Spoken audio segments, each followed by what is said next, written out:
Pasensya na po kanina, medyo na-excite lang ako at medyo nadala ako ng emosyon ko na gusto ko na kagad magtanong. Pasensya na po. Walang problema po, Sen. Hindi Lito. po pala na-acknowledge yung mga resource person natin. Pasensya na po.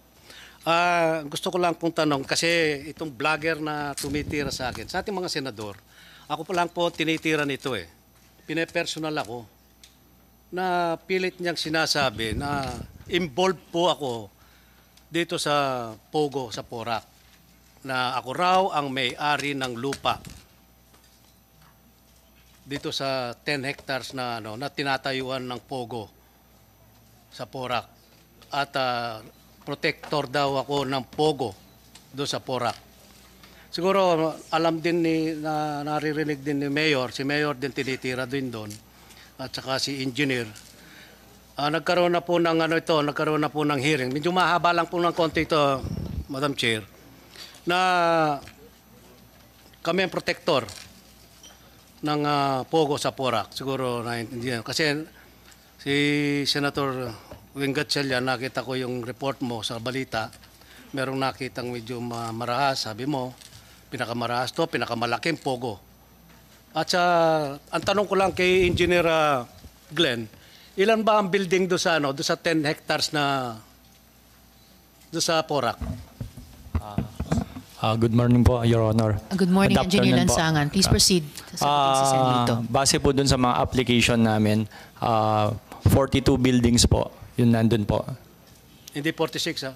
Hindi po, kasi yung unang application nila po, baka na-appreciate po nila na separate yung mga buildings. Pero dun sa application po sa amin, isang building lang po yun. Isang application lang, isang building lang. Isang application lang po, isang building, yung unang phase ng application po nila. Hindi nyo na-monitor kung ilan hanggang 46 daw eh. Daw ha?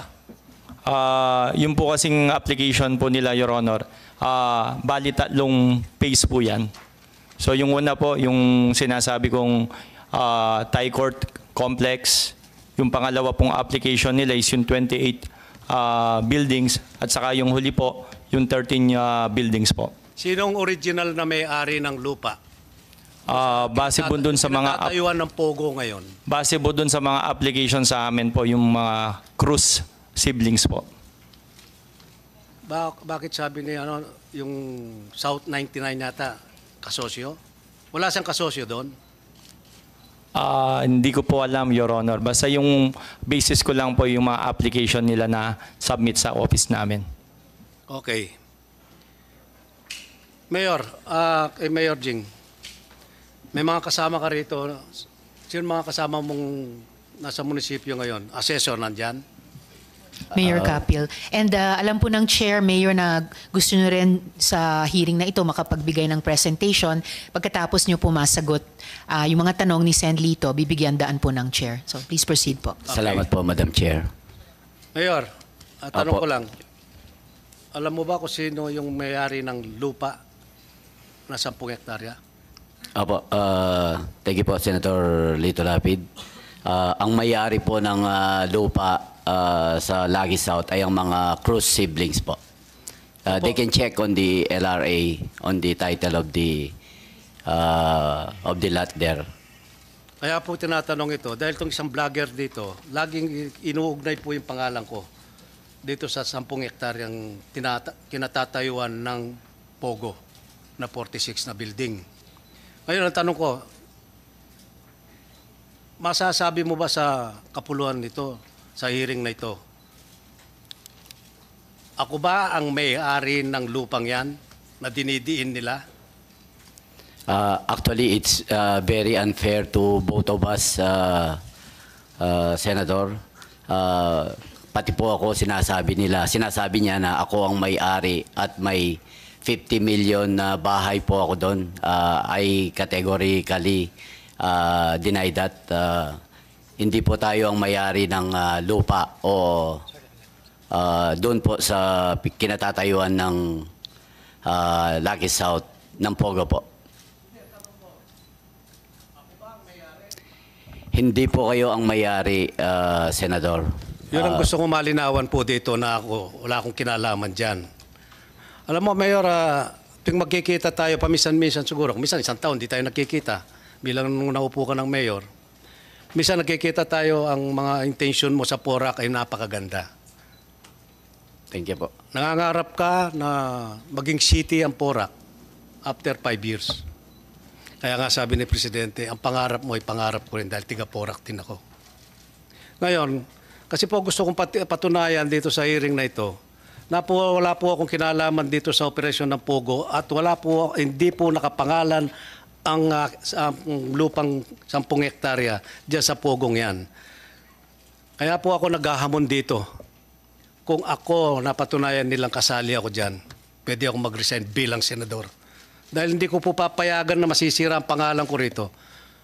3 taon ako naging Vice Governor ng Pampanga, 3 terms akong Governor ng Pampanga, paging 3 terms na rin po ako bilang senador dito sa pangkasalukuyan.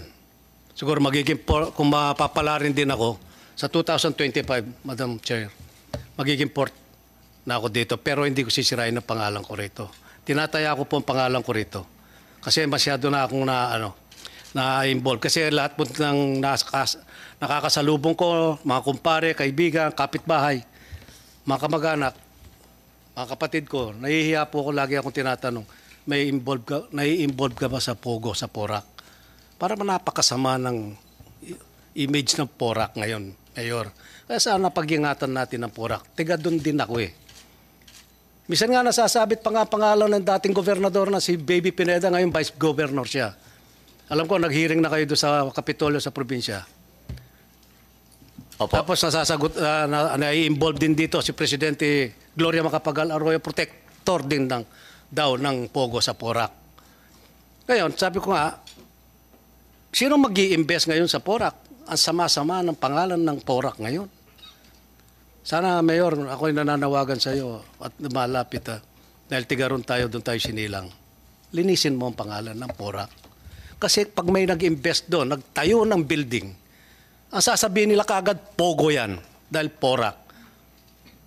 Parang yung Bamban, Tarlac.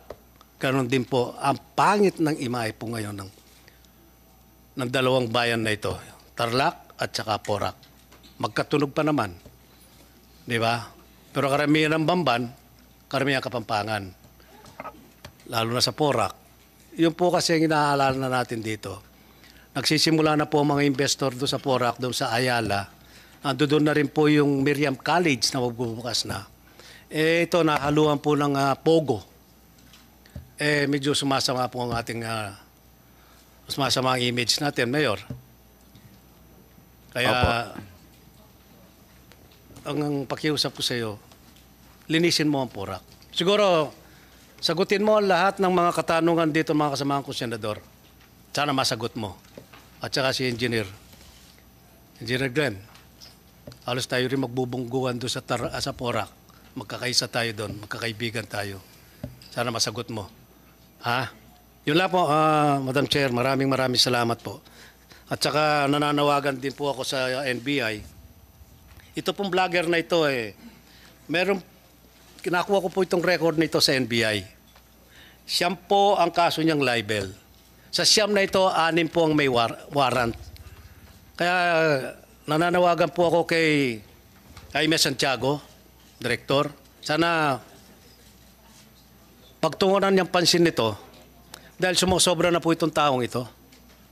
Tira ng tira kahit walang alam, walang kasalanan. Tulad ko, wala akong alam dito. Tsaka bira po akong umattend ng mga hearing na ganito eh. Kung di lang ako na-involved dito, siguro wala ako dito. Kaya pagpasensyaan nyo na po, kanina excited ako. Nadala po ako ng emotion. Madam Chair, maraming salamat po sa pagbibigay nyo ng panahon at sana maimbestiga ang tunay na may sala dito sa Porac, Pogo. Marami pong salamat. Magandang hapon po sa inyo lang. Nakal pong salamat, Sen. Lito. Bigyan daan ko na po yung gustong gawing presentation ni Mayor Capil. And then magpapatuloy tayo sa pagtatanong kung mayroon. At sa iba pang ahensya, kaugnay ng Porac investigation. Mayor Capil, you have the floor po. Opo, maraming salamat po, Madam Chair. Maraming salamat din po sa aming Senator Lito Lapid. makakaasa po kayo na malilinis po ang ating bayan at pareho naman po tayo ng pangarap na mapaunlad po ang ating bayan. Thank you very much po. Madam Chair. May hulanong salita na ang ibig sabihin dito ay ang pagkakaisa. Bunyog Party List. Halika na, Bunyog Party List ka na. Halika na, Bunyog Party List ka na. Sa susunod, ang atinang suportahan, Bunyog Party List, nagtataguyod ng katotohanan, lumalaban para sa bayan.